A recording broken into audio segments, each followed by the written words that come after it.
नमस्कार, मी राजश्री आज घेऊन आलेले आहे आळंदी मंदिराच्या सजावटीचा आणि पालखीचा प्रस्थान सोहळा व्हिडिओ।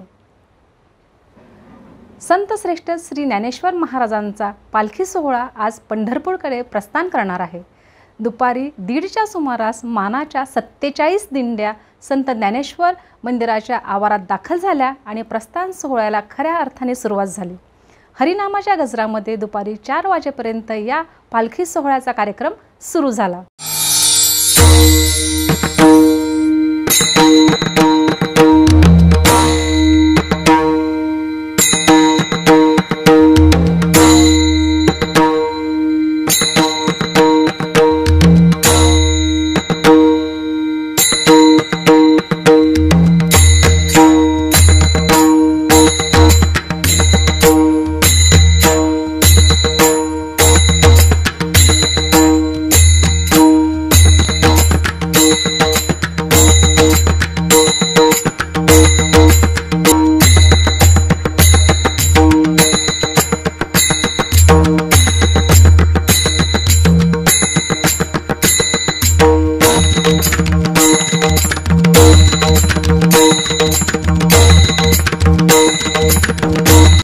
अगदी कालपासून ही सगळी पूर्ण नगरी उत्साहाने फुलून आली। काल देहूमध्ये आणि आज आळंदीमध्ये वारकऱ्यांचा हा उत्साह ओसंडून वाहतो। संत तुकाराम महाराजांच्या पालखीचे प्रस्थान झाल्यानंतर आज आळंदीमधील संत श्रेष्ठ ज्ञानेश्वर माऊलींच्या पालखीचे प्रस्थान दुपारच्या सुमारास आळंदीहून पंढरपूरकडे झाले।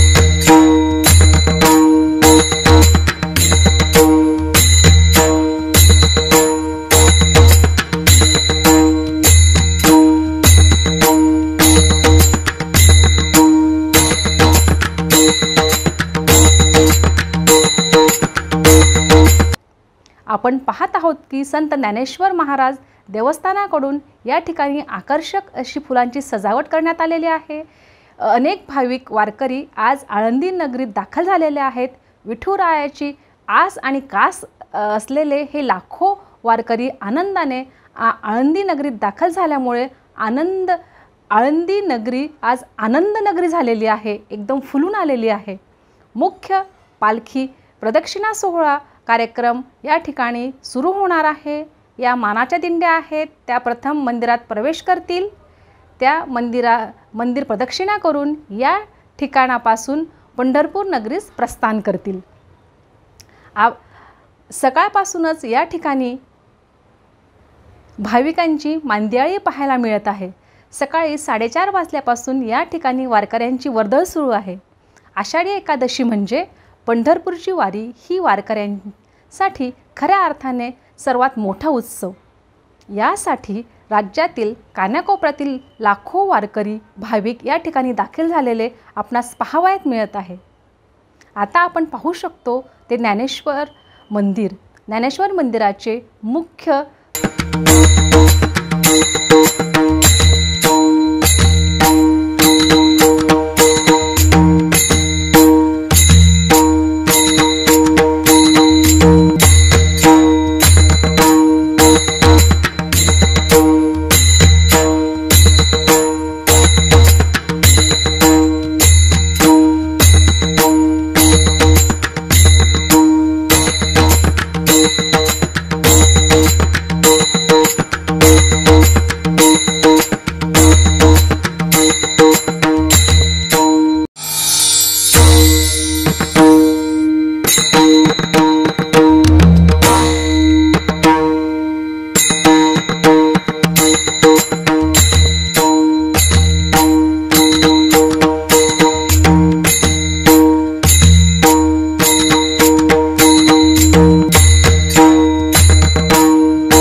नामघोष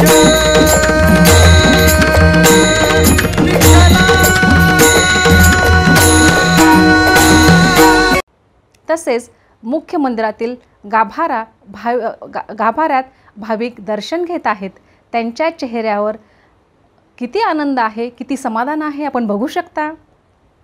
संत ज्ञानेश्वर माऊलींचे दर्शन घेतल्यानंतर ही सर्व वारकरी मंडळी पंढरपूरकडे आनंदाने नाचत गात प्रस्थान करणार आहे.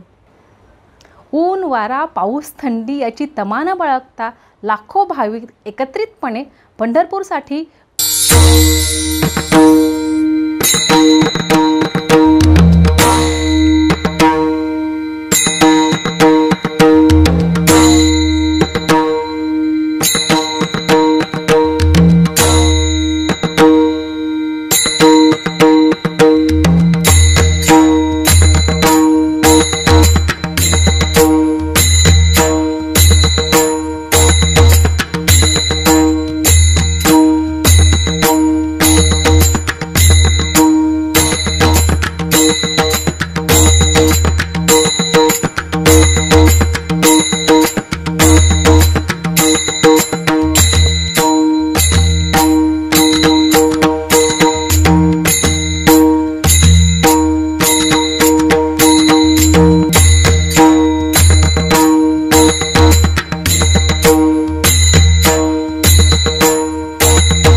भक्तांच्या या मांद्याळीत आपण बघू शकतो सारे भाविक अगदी पांढरा स्वच्छ वेशात दिसत आहेत. पांढरी टोपी, पांढरा सदरा, पांढरे स्वच्छ धोतर आणि खांद्यावर पताका घेत टाळ मृदुंगाच्या गजरात हे सारे वारकरी अगदी रंगून गेलेले आहेत, दंगून गेलेले आहेत आणि विठ्ठलाच्या नावाचा गजर करीत आहेत. काही भाविक आपण बघू शकतो फुगड्याही खेळत आहेत. आणि ही पहा अगदी चक्राकार अशी फुगडी खेळली जात आहे. किती नयनरम्य असं हे दृश्य आहे. वारकऱ्यांच्या आनंदाला खरंच पारावार उरलेला नाही आहे. विठ्ठल विठ्ठल विठ्ठल नामात सर्व दंगून गेलेले आहेत. विठ्ठलाच्या भेटीसाठी आतुरलेले हे वारकरी हरिनामात, माऊली नामात, संतांच्या गजरात, विठ्ठलाच्या जयघोषात दंगलेले आहेत, रंगलेले आहेत. काय वर्णावा तो सोहळा. विठ्ठलाचा गजर गरजे अवघे शहर, आज माऊली अन तुकोबांचा पुण्यात मुक्काम आहे. खांद्यावर पताका, हातात चिपळ्या, टाळ, विणा, डोक्याला उभा गंध लावलेले वारकरी, तसेच डोक्यावर तुळशी वृंदावून घेतलेल्या महिला. विठुनामाच्या गजराने सारे शहर अगदी दुमदुमले आहे. ज्ञानेश्वर पालखीचे व्यवस्थापन करतात. वारीचे वेळापत्रक वेळेपूर्वीच प्रसिद्ध केले जाते, त्याचे काटेकोर पालनही केले जाते. हे तपशीलवार आणि सुरुवातीचे ठिकाण आणि विश्रांतीचे ठिकाण, दुपारचे जेवण, विश्रांती आणि रात्रीचा मुक्काम यासह मिनिटाचा तपशील उपलब्ध करून दिलेला असतो.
पहाटे संतांच्या पादुकांचे पूजन करून पहाटे 6:30 वाजता पालखी मार्गस्थ होते. सर्व वारकऱ्यांना सावध करण्यासाठी तुतारी 3 वेळा वाजवली जाते.